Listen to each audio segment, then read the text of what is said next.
В Мордовии наладили производство уникальных по рецептуре пельменей. Их форма напоминает планету Сатурн, а начинка отличается особыми вкусовыми качествами. На экскурсии по пельменному цеху вместе с жителями Саранска сегодня побывала Юлия Лямкина. Экскурсия по пельменному цеху началась с участка, где готовят фарш и тесто. Для начинки используется только охлажденное мясо, которое, в отличие от замороженного, сохраняет все питательные вещества.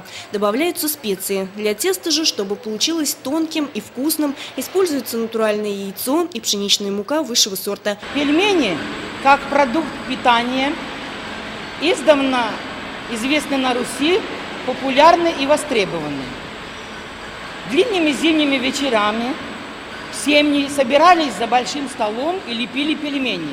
Современные хозяйки, которым всегда времени не хватает, они хотели бы все-таки быстро и вкусно накормить семью.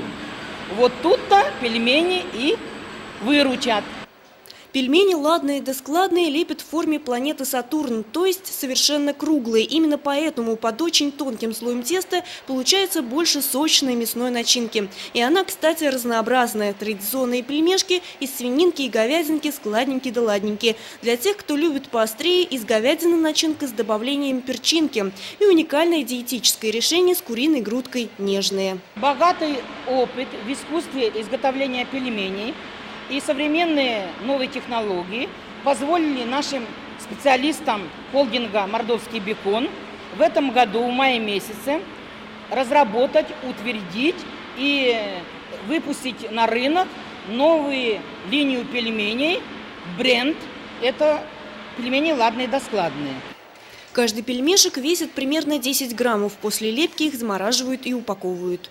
Все чисто, аккуратно, все стерильно, просто даже вот очень хорошее впечатление. Для себя участники экскурсии также отметили, что пельмешки ладные да складные при высоком качестве очень доступны по цене. Юлия Лямкина, Владимир Наськин, Вести Мордовия.